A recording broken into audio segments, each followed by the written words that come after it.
Good evening. My name is Simeneh Admasu. I work for the GFA Consulting Groups. Sorry, the GFA Consulting Groups, the private consulting company hired by the GIZ Biodiversity Program in Ethiopia. We're just providing advisory service for the Ethiopian Wildlife Conservation Authority, which is mandated government authority, in the management of protected areas and wildlife-related issues. This is part of our assessment. The Ethiopian Wildlife Conservation Authority requested the German government-funded projects to address or to find alternatives in protected area management and financing mechanisms. So it was initially requested by the government to do this assessment. So we haven't finalized this study, this report, and I'm looking forward. I have been learning a lot from since yesterday, also today, and also looking forward for sessions for tomorrow. To be honest, I really benefited a lot, and then some of the ideas, some of the concepts that have been discussed will be also integrated in my reports, in our reports, and I'm hopeful to produce something better to benefit the protected areas and wildlife management in Ethiopia. So this is just to give you a very short overview for Ethiopia. Like many African countries, Ethiopia is rich in wildlife resources, biodiversity resources. Exceptionally, the Ethiopian highlands, the mountain ecosystem, they are possessing unique, rare, and endemic wildlife species. You cannot find them anywhere in the world. Some of the wild animals are just like the gelada monkeys, Ethiopian wolf, the mountain nyala, the walia ibex. These are the unique wildlife species in the top of the mountains.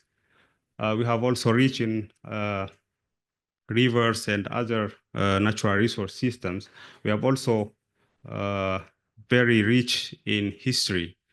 About 13 sites are inscribed by UNESCO as a World Heritage Sites. Among these 13 sites, 2 are protected landscapes, the Simeneh Mountain National Park and the recently inscribed the Bali Mountain National Park in the southeastern part of Ethiopia. They're also unique, they're also rich in biodiverse resources, plants, mammals, birds, and other reptiles and other species. So what makes Ethiopia unique is, apart from the big mammals like elephant, giraffes, although their number is dramatically decreasing, we have also natural, also cultural and historical sites. This is not new for you. It have been mentioned by several speakers. These are some of the major threats affecting wildlife conservation and protected areas management in Ethiopia. You can find this is recently, last year we published on the state of protected areas and conservation of Ethiopia's iconic large mammals. And you can find these slides, and then everything is presented there. It's very similar to the context that has been mentioned by some similar same speakers. I think yesterday someone mentioned in Kenya, the average wildlife population has declined by 68%, but ours it's more than that. The population of elephant, lion has been declined by more than 90% since the protected areas are created in 1960s. Last week, there was a large carnivores workshop in Addis Ababa. Researchers, they were presenting some wonderful scientific papers, and they were telling us the total population of lion in Ethiopia is estimated between 400 to 1,000 individuals. It has declined over 95% since protected areas are created. So it's very different context from the Southern African countries. Ours is extremely worse. We have created several protected area systems in country. We have different governance structures, national parks, sanctuaries, biosphere reserves, community conservation areas, wildlife reserves, and also hunting areas. With this population, it's amazing. We also do hunting. Also, underfunding is one of the major issues. Protected areas are underfunded. The prime source of funding for protected areas, government, but which is very less, $1, below $1 per square kilometer. So that's the reason why government, the Ethiopian Wildlife Conservation Authority, is looking for the private actors in order to enhance conservation finance and what has been also mentioned by Joseph in his last slide. There are some good positive recent initiatives by the government of Ethiopia, initiated by the Prime Minister of Abiy Ahmed's government. They have been building new tourism facilities inside protected areas and outside protected areas. And then the protected area managing authority is hoping to get benefit from this newly developed tourism facilities, and there's an arrangement introduced by the government to get 30% of the net profit from these facilities to wildlife conservation activities. I think I have to skip this slide. And the PPP categories are like delegated management, co-management, and community managed areas.